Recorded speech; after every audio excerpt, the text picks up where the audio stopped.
नमस्कार दोस्तों, मैं एक बार फिर से आपके मध्य उपस्थित हूँ एक नई जानकारी के साथ। ज्येष्ठ मास में पड़ने वाली एकादशी की जो तिथि आने वाली है, उससे संबंधित ये जानकारी है। ये तिथि महत्वपूर्ण इसलिए भी है क्योंकि ये एकादशी की तिथि शुक्रवार के दिन पड़ रही है। सामान्यतः एकादशी के दिन हम लोग भगवान विष्णु की पूजा करते हैं, क्योंकि एकादशी की तिथि को भगवान विष्णु से जोड़ करके देखा जाता है।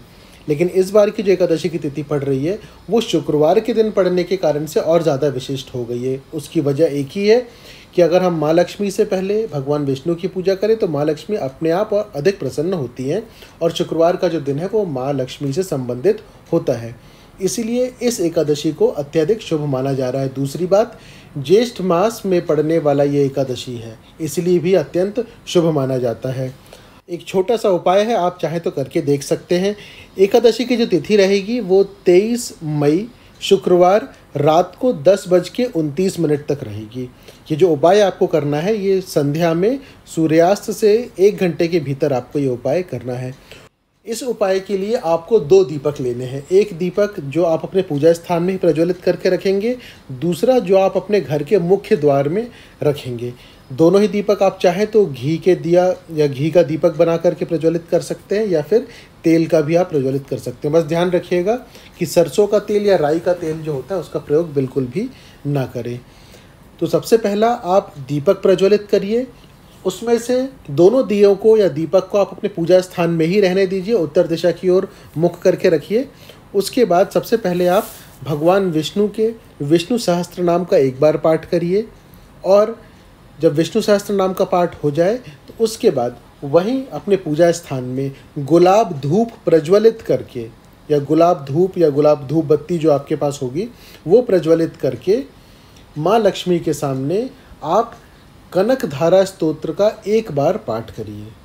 जब ये हो जाए तो उसके बाद फिर आप हाथ में कुछ अक्षत के दाने ले लीजिए, 4-5 दाने जो भी हों। अक्षत मतलब ऐसे चावल के दाने जो टूटे हुए ना हो। उसके बाद आपसे पूजा में जो भी गलती हो गई हो या जो कमी रह गई हो, उसके लिए आप भगवान विष्णु और माँ लक्ष्मी से क्षमा याचना करिए।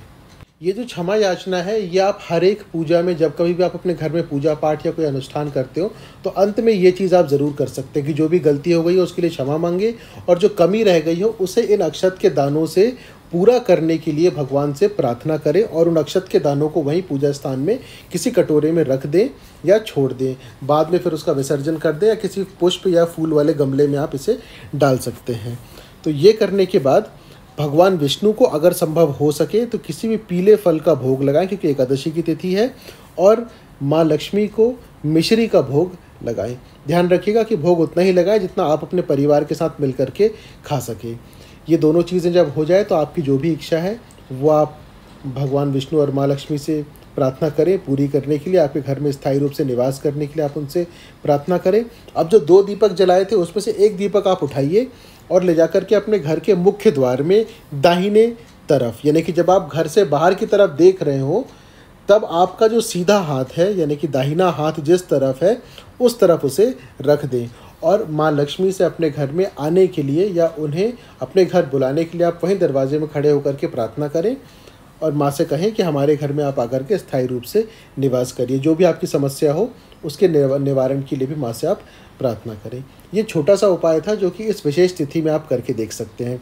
अभी ऐसे ही और बहुत सारी तिथियां आने वाली है, हर एक चीज़ की जानकारी आपको दी जाएगी। जो लोग नए हैं वो चैनल को सब्सक्राइब ज़रूर कर लें, जिससे कि भविष्य में अपलोड किए जाने वाले किसी भी वीडियो की जानकारी आपको मिल सके। कोई प्रश्न हो तो कमेंट बॉक्स में लिख करके पूछ सकते हैं। जल्द ही दूसरी जानकारी के साथ फिर उपस्थित होंगे। धन्यवाद।